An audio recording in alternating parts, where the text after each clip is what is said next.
So, camper car 2.0, as you can see behind me, I've now got a sort of double size two-man sleeping arrangement in the back here. What I'll do is I'll get you over to my workshop, we'll strip out the cushions and mattresses here, and we'll take a look at the woodwork that I've done to make this possible.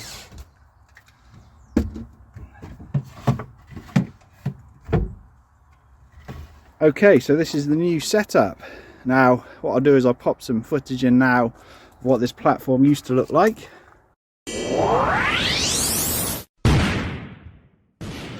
Basically, this part here used to be connected to this section, and then there was a little box in here, and that was a completely removable unit. Now, to replace that, there's three sections, there and there. To do that, I've whipped off along here, so that's the original. This is brand new. I've actually brought up that platform by 1.5 inches to try and give me a bit more length here, and you can see that in a bit more detail here. What I've done is I've just simply screwed a piece of 3x2 and then packed out where I've need to with a bit of this softwood 3x1. Very simple. Bolts here and here were also replaced with ones that were slightly longer. Everything else, apart from the legs, which you can see here and here, which had to be cut to obviously fit the slightly higher platform. Everything else is just as it was on the original build. The second section is this slatted section here. That's brand new. Basically what happens there is I've removed the single seat. Obviously the double seat is gone already. Removed the single seat. So I've bolted down this unit here and here, and that just comes off. It's just finger tight at the moment. What we've got here is obviously a flap at the front to give you storage space in here when I'm driving in the front, and then obviously it just folds out. Now this platform at the front sits on this box I've made. Now this is going to be the main box for my camping kit that's going to stay in the car all the time, mainly cookers and things so I can use on day trips, and I'll show you where that actually fits, the home for that for the majority of the time, because this only gets moved to this footwell just to make up this bed here. Now, construction wise of this unit here, you can see we've got a length of 3x1 at the bottom, 3x2 here, and then 3x1 on the top. They're just spaced out and cut to size. There's no fancy scribing in, just cut generally to length. There's enough support there for the bed, so that's going to work absolutely fine.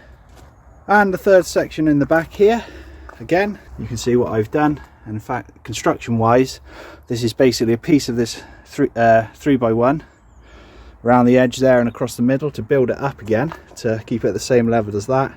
We then got 18mm plywood and this 18mm batten around the edge, and then another 18mm piece of timber to make up the level. So obviously the batten underneath this one is 2 inch, the batten underneath this one is 1 inch, and therefore that finished level of this part here and this part here and also this part here is all level. This little bit at the end just goes down, but that won't matter because that's where my feet are.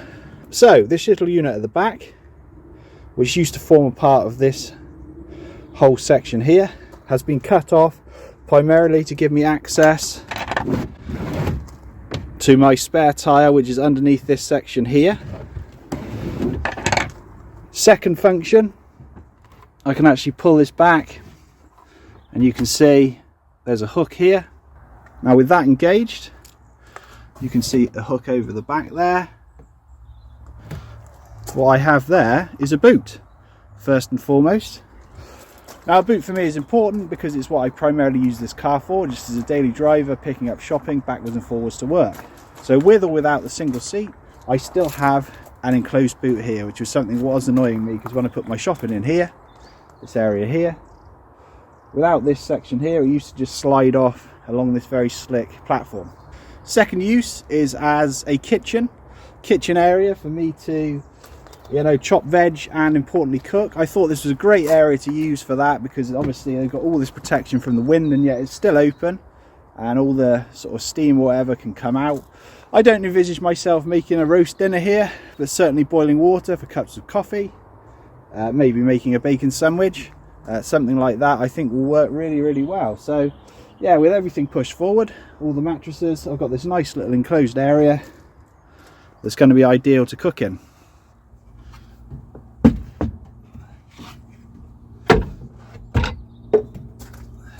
And just to show you where this crate lives, this is my crate that goes under the flap at the front there to make up the bed.